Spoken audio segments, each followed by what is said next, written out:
Coucou. Hey, coucou, ça va? Oui, Ah, oui. Attends, je trouve un bon angle. C'est- parfaitement parfait. Là, comme ça, on voit mon étoile. Oh, Et puis on voit ouais, mon écharpe de lion. ah, Lyon, tu viens de m'en parler. Mais qui a perdu. Tu viens de Hein? me parler de Lyon, alors, ce soir. Ah! Non, mais du club. Du club, bah oui, oui, je sais. Alors, On a pas bah, été. merci beaucoup, Emric, d'être là. Moi, je suis contente, Pas de rien. vraiment contente de te voir, parce que, ben, Moi aussi. voilà, je vois mon mari, mon kiné, donc voir une autre personne, même si c'est pas en présentiel, ça fait toujours plaisir. Et puis c'est une première pour moi, comme pour toi, je crois, en Insta Live. Oui, Donc j'ai pas l'habitude de me montrer dans ma chaumière tout je seul vois comme ça. ça. Mais c'est une belle première que tu as. Oui, oui. Elle est toute douillette. Du coup, alors Emric, bah, peut-être l'objet de cet interview, c'est de parler création, humour, tout ça, ça. Et avant toute chose, est-ce que tu peux te présenter? Je veux que je fasse comme tu veux. Tu me dis. Ah bah, bon, moi je peux me présenter. Je m'appelle Emeric. Euh, J'imagine que tu fais appel à mon côté humoriste, à ma casquette C'est humoriste, ça? parce que dans le même temps, j'ai également une activité, puisque je suis actuellement chômeur. Non, je suis ingénieur en informatique, mais je suis aussi 5 ans, 6 ans, mais j'ai regardé là dernièrement, 6 ans que je fais de la scène. Ouais, Ça ça peut passe être. vite. Bon, avec 2 années pourries comme les dernières, ça fait plus de 4. Et puis voilà, bah, je fais ce qu'on appelle du one-man show, du stand-up, enfin de la scène. Mmh.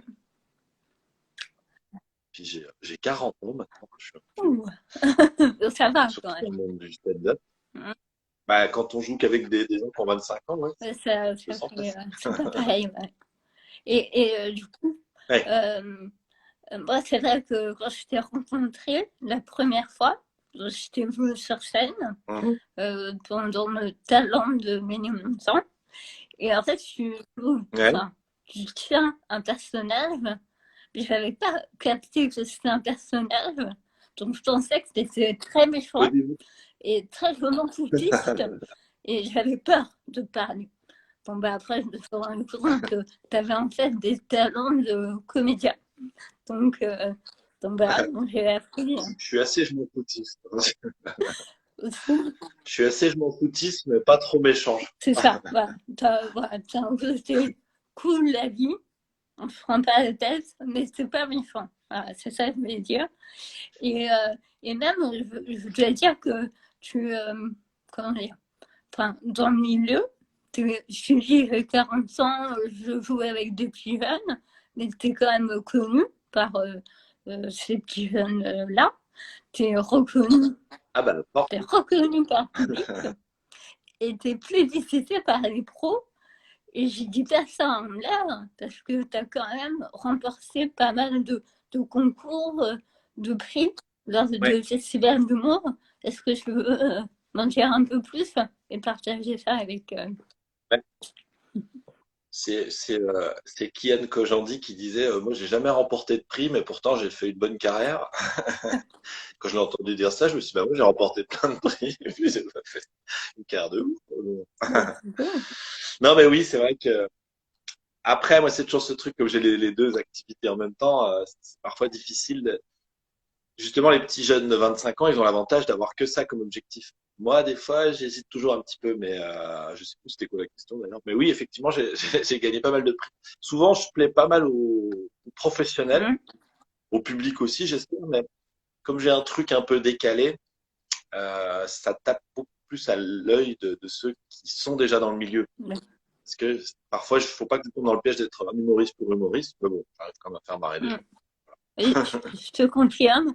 Moi, j'ai vu ton premier, enfin, ton spectacle. Emmerich Carré parle devant des gens. Et à chaque fois que je le vois, D'ailleurs, ça fait, je sais pas si ça t'embête ou ça fait rire, mais quand je suis dans ta salle, tu m'entends rire à chaque fois, parce que ça me fait toujours rire, Oui, en fait. Donc, je trouve ça génial. Et puis, donc, là, tu as écrit une nouvelle version du spectacle, ML carré version 1.2 bêta, petite référence. Et, petite référence à l'informatique. et en fait, avant qu'on ait cette date fatidique du nous sommes en guerre, toi, tu avais remporté le concours national du comedy. Ouais, Donc, ça, c'est quand même. c'est ça. C'était chouette. Ça, Bon. ah, bah, j'étais content. J'étais content. J'étais content puisqu'il y avait pas mal de professionnels, Télérama, machin, M6, Canal+. Et moi, j'avais l'impression de ne pas avoir jamais eu trop de visibilité par rapport à ces gens-là. Donc, quelque part, ils me découvraient aussi. Et c'est vrai que j'ai un truc très scolaire aussi. Moi, quand je prépare des concours, je sais que peut-être qu'il y a d'autres humoristes où ils se disent, tiens, on va balancer un truc. Moi, quand je prépare un concours de 10 minutes, je peux te dire que les 3 derniers mois, je rôde chacune des virgules de mon sketch. Et il y a intérêt que ça marche. Et j'arrive, je suis très armé, quoi. Quand vraiment je veux faire des scènes qui sont millimétrées, je suis assez perfectionniste là-dessus.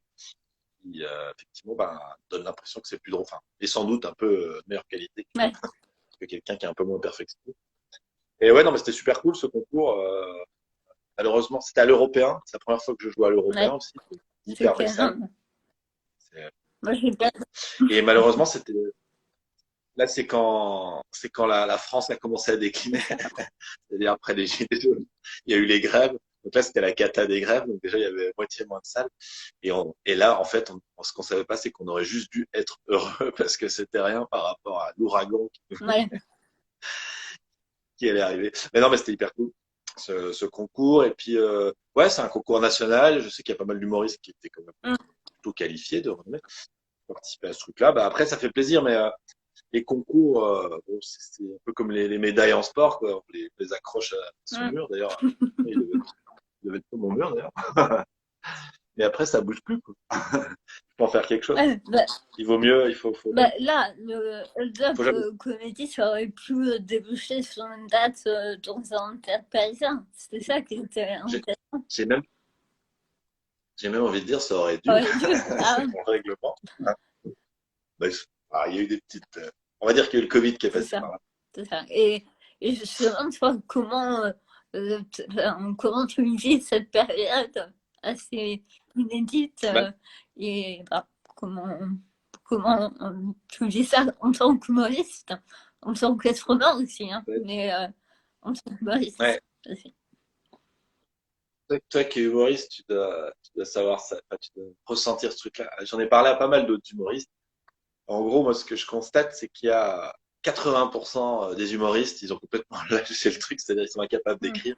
Parce que quand on n'est pas nourri par le quotidien ou qu'on est nourri par un quotidien qui est complètement chelou, c'est difficile. Et moi, je me rends compte que je marche vachement aux échéances. J'ai besoin d'avoir des dates pour écrire, pour me mettre en stress. Et comme ça, quand j'ai une idée qui me fait marrer le lundi et que je joue le mercredi, je me dis putain, ça c'est marrant, j'ai trop envie de me mettre dans mon sketch de mercredi. Mais quand tout est fermé depuis 6 mois et que t'as une mec qui dit tiens, ça c'est marrant, et ben ça sera pour dans 3 ans. Ouais, Voilà. Et c'est un peu complexe. Hein, je sais pas si t'as ressenti ça. c'est bien. Et dans le même temps, donc c'est pour ça que je disais, il y a 80, quasiment tous les humoristes avec qui j'ai parlé, ils sont un peu comme ça, un peu en bad, ils ont du mal à écrire. Puis t'en as 20 autres qui sont un peu des fous du travail, qui eux, je dirais, c'est super, j'ai travaillé, j'ai travaillé mes 3 spectacles, j'en sors 5 à la fin de l'année. Mais c'est quand même des cas à part, quoi. Je sais pas comment ils font. Parce que, enfin, je sais pas toi, mais vraiment, moi, j'ai besoin du quotidien. J'ai besoin de voir, je sais pas, des gens marcher, des gens dire des conneries dans une boulangerie. Ou je sais Ouais, pas. moi, je suis pareil. Et puis moi aussi, il me faut des échéances. Sinon, j'arrive pas à mettre dedans, à écrire. Et comme tu dis, il faut être nourri du quotidien. Et ce quotidien-là, pour ma part, il me stresse un peu. Et c'est pas des bonnes bêtes pour Ouais. écrire. Donc, Oui, j'ai accepté attends. que je n'écrirais pas et que si ça m'est bien, j'écris. Mais c'est compliqué aussi chez moi. Bah, le truc avec le Covid aussi, ça s'est vu. Il y a peu de gens qui ont eu envie d'écrire des trucs sur le Covid parce que bah, c'est chiant, quoi. Puis en plus, on aime bien tirer en épingle une situation qui est un peu particulière. Genre, ah tiens, moi j'ai vécu ça, ça tu connais pas, et du coup c'est Mm. marrant. L'alcoolisme, on s'est tous retrouvés comme des blaireaux chez nous à rien faire. Et les sketchs, on n'a pas envie de les faire. Si, il y a eu un ou deux sketchs, je sais pas si tu as vu celui de Franjo, là, qui avait fait au Paname. Oui. Il en avait écrit un qui était pas trop Ouais, mal. moi j'ai vu ces vidéos de Franjo, mais j'ai pas vu le sketch. J'ai voir. Le sketch, c'était assez cool. Je sais plus ce qu'il disait, mais il avait trouvé un angle qui était sympa. Mais bon, après, il a écrit 2 minutes, hein. Tu vas pas faire un spectacle là-dessus, Oui, sur sur le le Covid, Covid, c'est clair. Et j'espère. puis, Enfin, on dit ça maintenant en 2000. mm, On dit ça maintenant en 2020, mais en 2027, quand ça fera 7 il ans qu'il y a le faudra Covid, on peut-être commencera à commencer écrire. à écrire. Hein. Et du coup, toi, Et, tu qualifies ton humour, c'est une question d'assaut, mais ton humour, tu le qualifies comment? Dans quel ben, domaine tu te positionnes?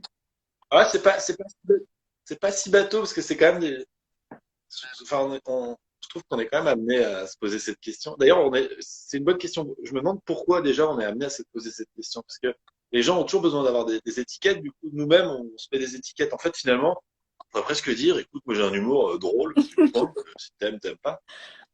Mais moi, je me rappelle qu'au début, j'avais l'impression d'être, mais peut-être aussi que j'ai un peu bougé, j'ai un peu varié. J'avais vraiment l'impression de faire de l'humour noir. Mm. Et à force de faire des scènes, je pense que à la fois mon humour a changé et à la fois les gens m'ont envoyé un regard sur mon humour qui était différent. Ils m'ont dit non, c'est pas noir, c'est un peu décalé, un peu absurde, un peu. Et le mot qui revenait beaucoup, c'est décalé. C'est vrai que j'aime beaucoup le Mm. décalage. Ça me fait vraiment rire. Enfin, comme tu disais dans le message que tu m'as envoyé, quoi. Fait, raconter mon numéro de carte vitale, ça me fait vraiment très très rire. Je sais pas Mm. pourquoi, mais, enfin, me présenter en disant voilà mon numéro de sécurité sociale, c'est ça, Au cœur et de voir les bancaire. gens un peu blasés. Ouais, Mais je fais pas que ça. non, c'est ça. Je fais pas que ça, mais ça c'est une des astuces que j'aime bien Mm, utiliser. mm. J'avais un copain, Thomas 2 heures, je sais pas si tu vois qui c'est. Je crois. Salut à lui. Il est là. Il joue à Lille. Maintenant, il fait des vidéos avec Aximem. Aximem, Oui, je sais jamais. Un ouais, je youtubeur, vois c'est. son. Et lui, avec lui, on s'entendait vachement bien parce qu'on avait vraiment cet humour hyper décalé. Lui, je me rappelle, il avait fait ça à l'Alhambra. Il disait, regardez, si je suis hyper drôle. Puis il sortait son téléphone portable et il lançait une vidéo YouTube. Il disait, si, regardez, là, j'ai fait une blague. Il balance la vidéo devant 800 personnes. Il dit, ah, pardon, vous voyez pas. Puis il retourne son téléphone, il est mon panorama, il fait, c'est bon. Ce genre de conneries, moi, ça me fait vraiment rire. Donc, Ça n'a aucun sens. et puis, Absurde, je mets l'absurde. absurde. Et du coup, si on te demande les humoristes connus, enfin, pas connus, enfin, les grands qui t'inspirent, ceux que tu aimerais Ouais. voilà, égaler ou en tout cas égaler. Ça, c'est toujours la grande Ouais, question. et oui, et oui. Mais au moins, dis-toi, c'est Ça un va être entraînement. Le jour où tu seras très très connu, eh ben, tu auras répondu à ces questions, tu auras fait mijoter dans ta tête et tu seras parfait. Moi, il y avait, pour le coup, quelqu'un qui faisait de l'humour très très noir. C'était un mec qui s'appelait Michel Muller, qui vraiment me faisait éclater de rire parce qu'il disait des horreurs, mais pas possible. Il avait vraiment une tête de beauf. On aurait vraiment- Enfin, je sais pas, il disait des horreurs absolues, il me faisait marrer. Et un mec un jour aussi qui m'a mis une claque monumentale. J'avais presque envie d'arrêter de faire de la scène après l'avoir vu tellement je trouvais qu'il était fort. Ouais. Il est pas connu en France, il s'appelle André Sauvé. C'est un mec, il a des cheveux comme ça, il officie au C'est ça. Québec et c'est pas forcément facile de le comprendre. Mais au Québec, ils sont très forts. Ouais. Et, quand j'ai vu ce mec-là, j'ai dit waouh, il disait tellement de mots. Tu sais, je sais pas, en 1 minute, il faisait une page de texte. Moi, je pense qu'en une page de texte, il faut 20 minutes. C'est le contre. Puis il y en a un autre aussi que je regarde beaucoup en ce moment. Enfin, c'est vraiment le grand classique, mais quand même, c'est vraiment, je trouve, un champion. C'est Louis C.K., quoi, parce que ce que j'adore, c'est que son truc, il a l'air d'une simplicité. Vraiment, on dirait que c'est l'oncle Boré qui parle à la table. Tiens, des propos Ouais. complètement innommables. Mais quand tu regardes de près ce qu'il fait, c'est de l'orfèvrerie, quoi. C'est-à-dire les silences, quand il monte dans les tons, quand il descend, enfin, tout est millimétré. Et c'est parfait, quoi. Ouais. C'est vraiment parfait ce qu'il fait. Et Mais malheureusement, il s'est masturbé devant deux adolescents. Et justement, ton travail, quand tu bosses ton spectacle, c'est ça aussi qu'on peut partager un peu. Tu travailles comment t'écris, enfin, je viens de le dire, hein, mais tu travailles comment? Et avant de monter sur scène, est-ce que je fais des petits trucs chelous, genre je fais un bisou par terre Ah ouais, euh, avant de venir sur scène, je fais un truc très simple, c'est que je stresse comme un malade, surtout quand c'est mon spectacle. Et c'est très classique. Alors moi, je déteste arriver tard avant un spectacle, ça c'est clair. J'arrive toujours une heure avant et j'ai besoin de prendre possession des lieux, de ouais, toucher le tarmac, toucher le micro, voir si tout marche. Euh, je comprends pas les gens qui arrivent à la bourre, ça me stresse tellement pour eux. Et puis sur ma manière d'écrire, ma manière d'écrire, je pense que j'ai un gros axe d'amélioration, c'est que je travaille pas assez en ping-pong avec les gens. Et en fait, je le fais parfois avec des potes. Quand on a des idées, on échange avec des potes et je leur demande, tiens, ça c'est drôle ou ça c'est pas drôle et je note. Mais j'aimerais bien utiliser ce processus de manière plus industrielle parce que c'est hyper mm, efficace. Mais par contre, ce que je fais, c'est que je ne cherche jamais à écrire. Au début, je faisais ça. De temps en temps, je me dis, tiens, il faut que j'écrive sur ce thème. Et j'ai arrêté parce que ça me met mal. Et en fait, ce que je fais, c'est que par contre, je suis complètement esclave des blagues. C'est-à-dire que je n'écris jamais, sauf quand je trouve un truc qui est hyper drôle ou que je discute avec quelqu'un et que c'est très drôle. Et là, je note. Et je le note et j'essaie de le refaire une ou deux premières fois. Enfin, j'essaie déjà de remettre en place le texte correctement. Ensuite, j'attends d'avoir des scènes pour le placer sur une scène. Je regarde si ça rigole ou pas. Je travaille un petit peu. Mais j'écris rarement plus de 2 minutes d'un coup. ok, Et il y a 10 trucs sur 10 qui sont jetés à la poubelle. Ça, ça c'est hyper dur parce que on t'en fout, quoi. Clairement, il y a 90% de ce que j'écris qui ça marche pas, quoi. ouais, Du coup, tu gardes 10%. c'est ça, Mais bon, ça, c'est le lot de tous les c'est ça humoristes. le travail de l'humoriste, c'est d'écrire, Ouais, tester, choisir. écrire, tester, garder, enfin, j'ai un peu l'impression, Et savoir j'ai un jeter. peu l'impression d'être le gouvernement, tester, tracer, isoler, mais l'idée c'est ça. On écrit, C'est on teste, on garde pas, quoi. C'est ça. ouais. Ok. Et, C'est pas facile de le dire. ouais, et en ce moment, tu arrives à, par exemple, te retrouver avec, comme ça, en Skype ou en Zoom, avec des potes humoristes ou pas? Et pour justement travailler Non. ensemble Bah, là, avec le confinement, je me suis retrouvé assez coupé du monde des humoristes quand même, hein.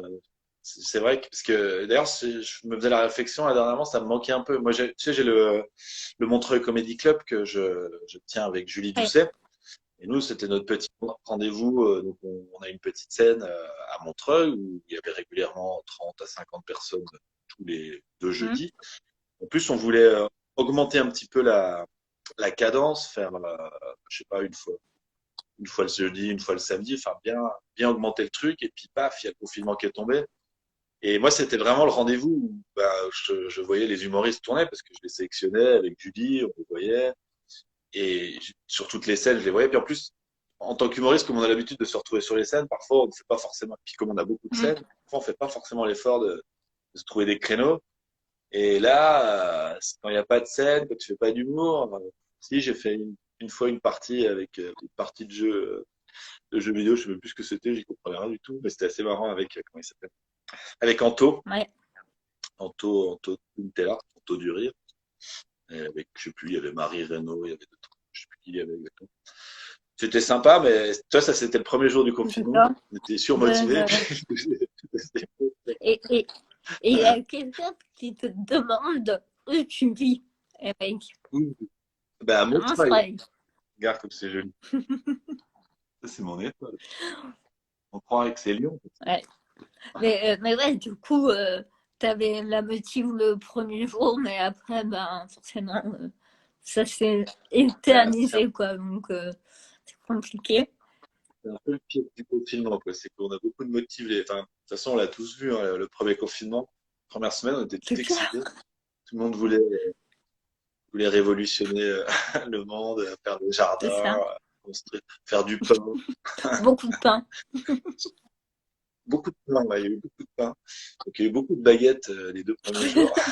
Et puis ensuite, On s'est tous allongés devant notre télé et puis on a arrêté de vivre. Non, ça va, j'exagère.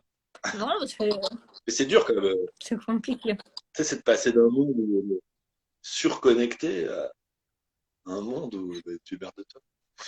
Et en plus, moi, enfin, c'est d'ailleurs pour ça moi que j'aime aussi la scène, c'est que et que j'aime pas trop faire des blagues sur derrière des écrans, c'est que moi ce que j'aime c'est le contact. Enfin, j'ai besoin de sentir les gens dans la salle et le métier d'acteur derrière une caméra ou de youtubeur, ça n'a absolument rien à voir et moi je trouve ça hyper dur et je suis incapable Ouais, de c'est faire ça. ça. Et par contre, moi, et du coup, on rentre plus dans un monde où il vaut mieux être bon derrière un écran. Et ça me va pas trop parce que C'est donc j'aimerais. c'est vrai que ce matin, En ce moment, je cherche un j'ai écouté Claudia Sagbo, qui était en interview pour promouvoir le fait qu'ils allaient faire une captation en direct de la pièce qu'elle joue avec Caméral. Et elle expliquait que non, enfin, elle le faisait une fois, mais que elle, ça lui fait l'impression de faire plusieurs fois par semaine, par exemple, comme des représentations, Ouais. parce que, comme toi, c'est le contact avec le public, et que chaque soir, c'est différent. Enfin, il y a quelque chose de spectacle vivant.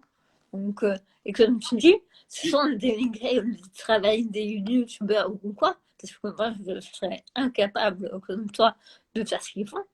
Donc, voilà, mais c'est vrai qu'on essaye de se réinventer, mais c'est vrai que je suis comme toi, moi, la vidéo, c'est pas trop mon kiff, quoi. Ah, moi, je trouve ça plus dur, hein, bizarrement. Ouais. Je suis sûr qu'un youtubeur dirait que c'est plus facile Mm. parce que ça fait peur la scène. Mais par contre, une fois que tu es dedans, tu sens tout, quoi. Tu sens, c'est Blanche Gardin qui disait, je sais jamais comment va se passer un de mes spectacles. Par contre, au moment où je dis bonsoir, je sais exactement tout ce qui va se passer. Et c'est vrai que ça, tu le ressens vachement. Tu dis bonsoir, tu sens si les gens ils sont là, s'ils sont pas là, et s'ils sont pas là, bah, c'est la Ouais. cata. Et s'ils sont là, tu sais que Et c'est quoi ton et... meilleur, enfin, pour le moment, ton meilleur souvenir sur scène, si tu en as un? Ah, ah. Bah, je me rappelle de mon pire. On se rappelle toujours du pire, mais le meilleur, c'est quand même, ça fait rêver. Je fais le pire après. Le meilleur, bah, c'est peut-être justement quand j'ai gagné le talent de Ménilmontant, parce que vraiment j'étais bien, quoi. Puis j'étais hyper sûr de moi, je sais pas. Et en plus, ça m'avait donné. Parce que moi, je faisais ça un peu comme ça, en rigolant, mais je m'étais inscrit au concours, il y avait des huitièmes de finale, des quarts de finale, machin. Et je me disais, tiens, ce serait. Déjà, je me rappelle quand j'ai joué le huitième de finale, ce serait bien de se qualifier. Puis de fil en aiguille, enfin, je sais pas, ça m'a donné confiance en moi, Mm. quoi. Je me suis dit, tiens, je peux quand même gagner des trucs. Mais j'en ai plein des bons moments. Ici, à Avignon Mm. aussi.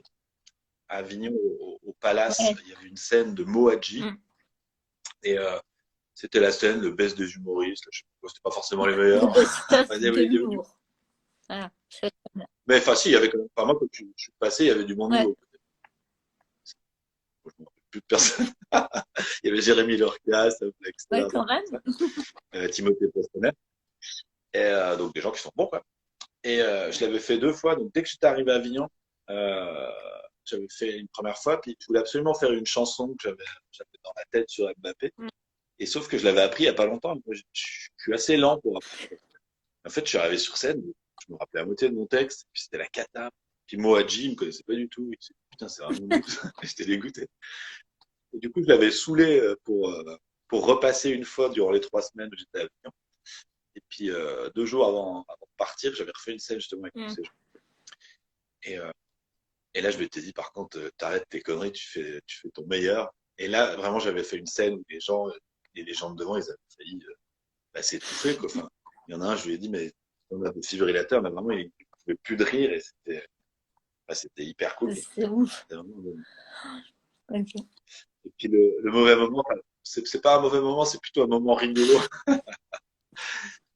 À Lyon, j'étais allé faire mon spectacle. Enfin, c'est assez incroyable. Vas-y, vas-y. J'étais allé faire mon spectacle à la Girafe qui se peigne, une petite salle de Paris Girafe. Mm. Ah ouais, sur Instagram. sympa. Et, euh, et donc j'avais 3 dates. Et ce que je fais dans mon spectacle, bah, toi tu le sais, mais quand il y a les chiottes qui sont pas loin, à un moment donné, je pars, et puis je fais semblant d'aller pisser, puis je reviens durant la chasse. Donc ce qui est très excessivement drôle. Puis par pleine scène. Et sauf que il y avait une lumière aux toilettes et il y avait un interrupteur, mais comme c'était prévu pour les artistes, puis comme il n'avait pas fini les travaux, il n'y avait pas l'interrupteur et les fils, ils sortaient du truc. T'as fait mourir? Et, et en fait, je rentre aux toilettes et je cherche l'interrupteur. Tu sais, t'es en spectacle, t'es en stress et tu cherches. Tu sais, tu regardes pas, t'es dans l'adrénaline, Ouais. donc tu cherches pas à prendre des mesures de sécurité nécessaires. Surtout qu'elle n'y était pas, apparemment. Et en fait, je tiens mon micro et je fous mes 2 putains de doigts dans la prise et je prends un coup de jus à 220 volts de 10 secondes et ça fait et je lâche le micro, je fais ah putain et je tombe et je rigole. Ils disent ah dis donc qu'est-ce qui se marre et ça m'a mis un coup et je suis revenu sur scène et je dis pardon mais là j'ai failli mourir parce que tu Bah sais oui. j'étais plus du tout dans le jeu j'avais envie qu'on me sauve puis les gens ils rigolent ils font ah là là qu'est-ce que c'est drôle c'est vraiment très drôle il fait semblant d'avoir fait une tu sais, j'aurais pu m'allonger, les pompiers, ils auraient pu venir. Et les gens, ils disent, putain, c'est bien foutu, ce spectacle. Il engage des pompiers.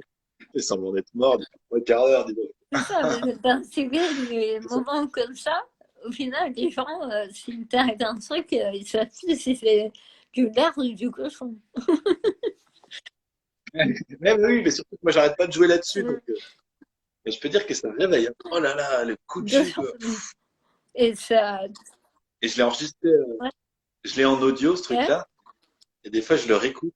Mais que je le réécoute, j'ai mal encore. Ah ouais, c'est pas mort de Et rire, t'entends le quoi. micro tomber, ça fait. Voilà. Ah ouais. Non, mais par contre, c'est vrai que euh, quand on est dans de spectacle, tu vois, je sais pas, mais moi, quand je suis dans mon spectacle, je suis pas stressée, mais je suis ailleurs, en fait, je suis pas moi, en fait. Je sais Ouais, pas c'est ça. comment, C'est pas tout ça. comment tu vis, Si, il y avait un terme, c'est dans le flow, quoi. c'est ça, sûrement. C'est vraiment pardon. Ouais, le temps passe très différemment d'ailleurs. C'est ça. Et du coup, t'as quand même, est-ce que tu as réussi entre le déconfinement et le reconfinement, est-ce que tu as réussi à faire des petites scènes quand même, à reprendre un peu sur Ouais, Paris? Ouais, ouais, j'en ai fait pas mal maintenant. Et d'ailleurs, j'étais bien dégoûté qu'il y ait le deuxième confinement parce que je jouais pas mal au Paname sur les petites scènes parce que c'est un des premiers qui a repris et puis il commençait à jouer en extérieur. C'était assez cool. Moi, bon, je jouais une fois toutes les semaines, ça faisait bien. Et en même temps, je jouais beaucoup au point-virgule. ouais, Comment ça s'appelle? Je sais même plus comment il s'appelle. je Le comprends, tremplin, ouais, le ouais. tremplin du point-virgule. C'est, Et d'ailleurs, je suis bien dégoûté parce que le deuxième confinement, je devais faire la scène, un peu le best-of des tremplins qui jouent au grand point hmm. virgule. Bon, je sais plus, 300. Ah oui, Enfin, c'est une belle ouais, scène. Et c'était prévu, paf, juste avant le confinement. Ensuite, ça a été décalé. Et ensuite, ça a été complètement annulé. ouais. Voilà. Mais c'est vrai que Bon, ça c'est, reviendra. parce que le point virgule, le grand point virgule, c'est quand même des salles qui font rêver. Bah, Ça va, les humoristes, bah, c'est un peu le Graal. surtout que moi, c'est les scènes quand je commençais, j'étais allé voir justement les grands troncs du point Hum, virgule. Et il y a pas mal d'humoristes qui n'étaient pas trop connus à l'époque et puis qui sont bien montés après ce truc-là et que j'avais découvert là-dedans. Et je me disais, putain, si je joue là, ça peut être pas mal, quoi. Et moi, j'avais découvert là-bas, comment il s'appelle, Alexis Le Rossignol, qui était pas mal ouais. du tout. Et j'avais vu Jimo la première fois. Je sais plus, j'en avais vu 2, 3 qui sont bien montés après ça. Et je me disais, putain, j'ai trop envie de jouer dans cette salle. Et puis, bah, ça allait arriver. Et puis, pouf, Covid. Du coup, je suis en train de chercher un vaccin C'est pour le ça. virus Du coup, je vais une liste sur le. dans mon Alors, le vaccin, ok, mais peut-être le médicament, ça peut être une option aussi. Euh, à base de fromage et d'huile bah d'olive. ouais, Je crois que j'ai trouvé un truc. je pense pas vulnérable. Il y a peut-être un vaccin ou un truc à base de fromage qui pourrait soigner les gens. Et d'huile de L'huile de fausse. pomme, il y a que ça, je vois. La vitamine D, ok. l'idée de formuler, Ouais. ça peut aider, on ne sait pas. On va pas faire du rajoute quand même. Et du coup, toi, là, comment tu te projettes est-ce que tu arrives à te projeter déjà avec Moi, c'est ce qui s'était passé pour le premier confinement. À la fin du premier confinement, quoi, bah, tous les humoristes étaient comme ça, d'ailleurs, j'avais l'impression. C'est que, tu sais, on est un peu rouillé parce que c'est un truc qui se perd vite, quoi. On a vite repeur de monter sur scène. Et moi, j'avais eu du bol parce qu'Antoinette Collin m'avait invité à la scène de réouverture du Point Virgule. Il y avait un beau line-up, je sais plus, il y avait Douli, Pierre Thévenoud, ouais, Gary, pas mal de gens. Euh, et j'avais croisé justement Douli et puis moi j'étais en stress total parce que ça faisait hyper longtemps que j'avais pas joué. Je me suis dit, mais ça se trouve ce que je fais, c'est vraiment nul. Puis j'avais croisé Douli qui a plus d'expérience que moi, hein. Et puis je l'avais vue et puis c'était comme elle était toute toute en stress. Et ça m'avait hyper rassuré. Elle me dit, putain, si elle ose pas monter sur scène, c'est bon. Et en fait, on était tous comme des cons parce qu'on disait putain comment on va faire. Et en fait, la scène était trop bien parce que les gens ils avaient trop envie de voir. c'est ça. Ils avaient trop envie de voir de l'humour. Ouais. Et puis même vous, C'était quelque vraiment part, cool. il y avait la crainte de stress, de trac en fait. Bah Mais oui. une fois sur scène, Et surtout, ça repart quoi. tu remontes sur scène après 2 mois de confinement, tu fais une scène où il y a quand même des artistes qui sont pas mauvais, au point virgule. Puis t'arrives, tu te craches, je peux te dire, c'est un mauvais début, quoi. Non, Et bah, finalement, je suis plus drôle. Tant pis. c'était bien. Donc j'étais pas là, mais je suis sûre que c'était top. Non, c'est pas mal. Mais par contre, là, les prochaines scènes, je sais pas comment je vais faire. J'essaie d'écrire un peu. Je pense que je vais répéter un peu d'anciens sketchs tout seul dans ma tête, dans mon appartement. Mais surtout, il va falloir des dates. Moi, je sais que j'avais pas mal de dates. J'en ai en janvier, en février. Et puis, petit à petit, bah, paf, elles se font manger parce qu'il n'y a plus de Mm. théâtre. En mars, j'avais des auditions pour le best-of des Lions du Rire à Lyon, mais je sais pas si ça va être maintenu. Ouais, Je devais jouer à Concarneau février et ça a été décalé en ouais, octobre. J'avais un festival en janvier qui a été décalé à janvier prochain en Bretagne. ouais. Et ben, on ne sait pas. C'est que, C'est ouais. Pas rassurant, c'est clair.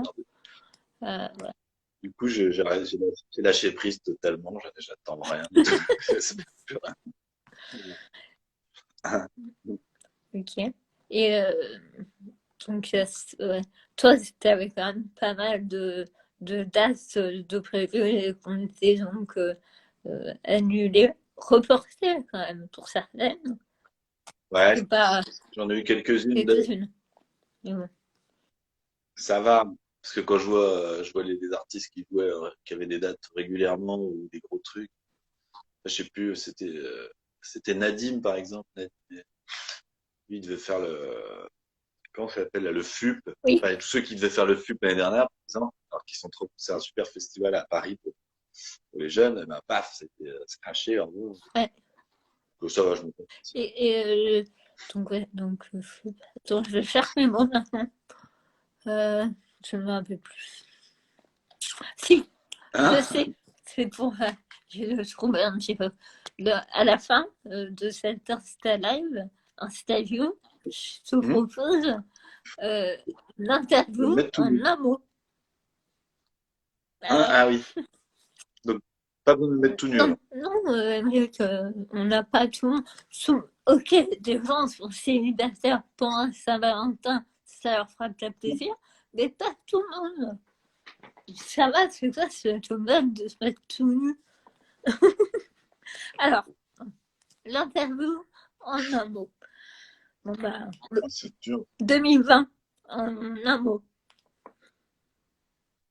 Euh, Caca. C'est que j'ai pensé à merde. Donc, on est vraiment connectés. Oui, ben oui. Euh, Atroce. un mot pour le confinement. Ben, dur. Un mot pour C'est le, sympa, hein, ça. un mot pour le déconfinement. Avorté. Un mot pour le reconfinement. Non, il n'a pas, À attends, il n'y a bientôt. pas encore eu lieu.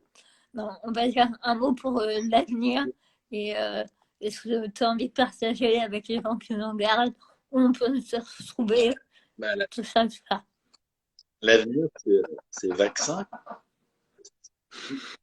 On prie pour que le vaccin, il y a une personne qui rigole. On prie pour que le vaccin, ça marche, quoi. Mais des fois, il y a des jours, j'ai peur que ça soit fini pour tout le temps, quoi. Tu pries, Des fois, je stresse. tu pries, Alors, je prie pas, mais tu non. espères. Ouais, j'espère qu'ils puissent sortir quand même un peu de cette situation, parce que là, c'est un peu compliqué, quoi, pour les artistes et tout ça. Moi, j'espère pour toi, j'aime beaucoup, on te voit à la télé, dans les choses sur France Ah, TV Culture Box, vu que tu as été au Paname. Je pense que tu peux. J'espère que tu seras invité à faire une scène et que un maximum de gens pourront te découvrir, toi et ton humour absurde, sans filtre, irrévérencieux. Parce que tu as vraiment beaucoup de talent. Et, et puis, on peut te retrouver évidemment sur Instagram, Facebook, mais Facebook, c'est pour les vieux, apparemment. Tu as un compte, tu as d'autres endroits où on peut te voir. ouais, j'ai fait quelques vidéos, des vieilles vidéos de mes sketchs qui traînent sur Ouais, YouTube, par-ci, par-là. Puis j'ai un profil LinkedIn de business manager, business analyst, chef de projet et moi, ok, dans le monde de la très bien. banque. 13 ans d'expérience. Voilà. Donc, En tout cas, merci beaucoup, Emric. Et puis, bah, merci à j'espère que toi. ça aura plu et c'est une première pour nous deux. Donc, Ah, mais c'est ouais. super. En fait, j'aime bien parler Et maintenant oui, au et téléphone. oui. C'était top, vraiment. Merci beaucoup, Emric. Ça, j'ai pas besoin d'aller chez le psy cette semaine. Voilà, très bien. C'était ma séance gratos. À bientôt. Allez, gros Ciao. bisous. À bientôt.